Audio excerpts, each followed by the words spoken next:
it basically gives oil producers or other commodity producers a decent incentive Right. to use it, especially because China is now the biggest trade partner for the majority of countries in the world. Right. It's almost like before treasuries were risk free, but now China's trying to make those currency revisions essentially risk free because you can redeem them in gold. Why not? Could Bitcoin be the reserve asset? Do you think any of these countries are looking at potentially Bitcoin? I think most are. I mean, Russia already talked about it, how certain payments could be made in it. Hi, I'm CryptoPositive. If you like this video, please leave a comment and subscribe to the channel. It's very important to the channel and gives me motivation to make more videos about crypto for you. And now let's go to the video. Russia already talked about it, how certain payments could be made in it. I think they view it generally as too small. Right now, when Bitcoin's less than like $500 billion, and it's this like volatile, free floating one. And so the way that I noticed that the way that academics or economists often approach this is it's like not exactly as they vision. They're like, oh, that can't possibly work. And so I think it will probably keep being dismissed for a while until it's too big to ignore. Right. So right now, all the major powers are looking for these more like, specific agreements, whereas Bitcoin is more like the people's money, right? It's kind of the people's like global settlement asset. And I think that's going to be the case for a while. And, if Bitcoin gets to a point where it's a multi-trillion dollar asset, and the volatility starts to reduce because it's more widely held, that's when I think that more and more nations will be like, wait a second, maybe we can use this as a reserve asset. Maybe we can use this as a payment system. I think it's just still too small and volatile for it to be on most of the radar in a truly serious way. I wanted to ask you, Lyn, what are some really big threats to Bitcoin? Right now, the leaders are in Davos, talking about how they're going to centrally plan everything. And they've negatively spoken about Bitcoin already and how they need to regulate the space. What are the biggest threats to this asset class? Because it is still so young and so volatile, as you mentioned. So there are a lot of ways to slow it down. I think that the lowest hanging fruit would be to cut it off from the banking system.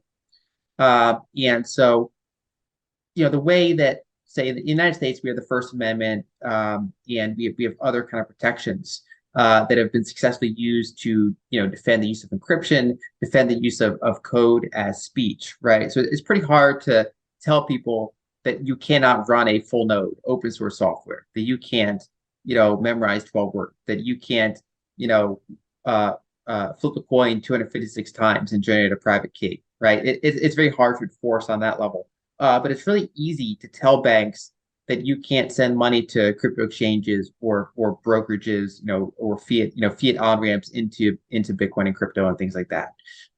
And so that's kind of the big lever that could be pulled by the United States, by Europe, and by some of these other major countries. And it depends in part how short-sighted politicians are, right? Because on one hand, they might want, to pull that and be like, no, we're going to defend ourselves against this like rising, like, decentralized currency. We're gonna shut off the on-ramps to it.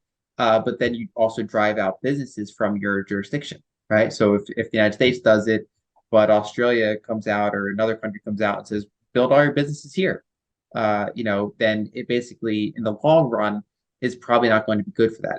We saw, I mean, back in 2018 and for years since then, India was exploring that, right? They were like, kind of flip-flopping between maybe we should ban all this. Mm-hmm. And then it's like they kind of realized like you don't actually ban it, you just ban yourself from it. Dollar bonus from iTrust Capital by clicking the link in the description right now.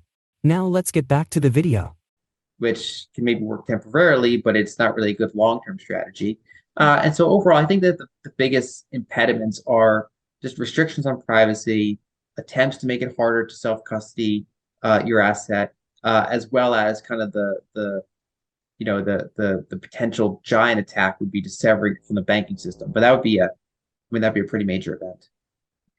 Before we start to wrap up, I just wanted to ask you, going back sort of to Fed policy, if you were at one of these press conferences with Jay Powell, what would you ask him?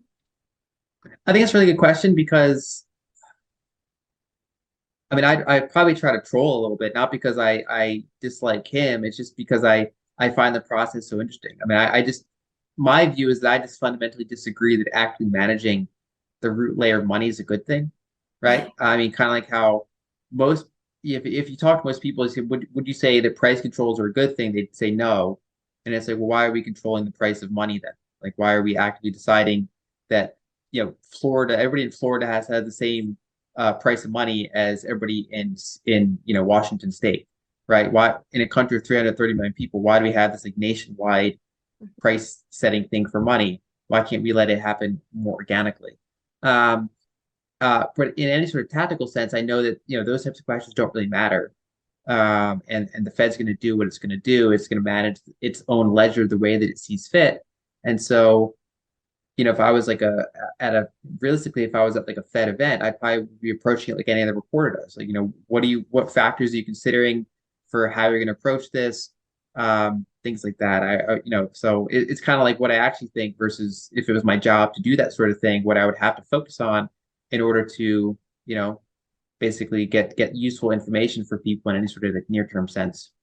Yeah, but is there a question where if a reporter asked it, you'd be like, oh my God, that was amazing. And what's he going to say? This has to strike at, something that he's truly intending with this whole market.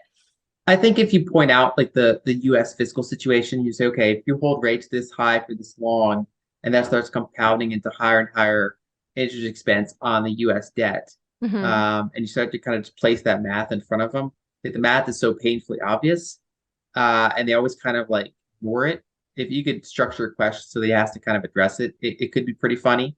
That'd be kind of like one of those epic, questions that probably gets around like a clip going around Twitter or YouTube and things like that.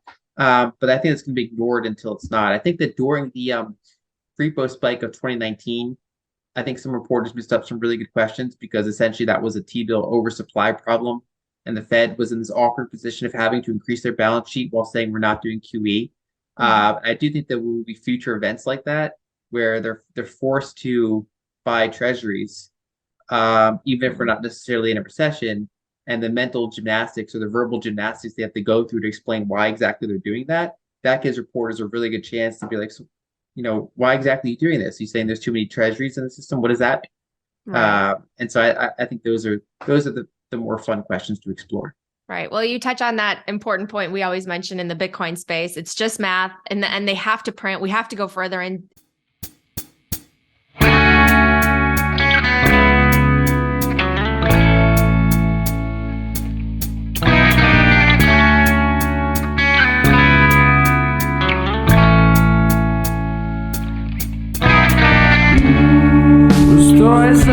Ожидание вокзала. Стою и смотрю куда-то в сторону перрона.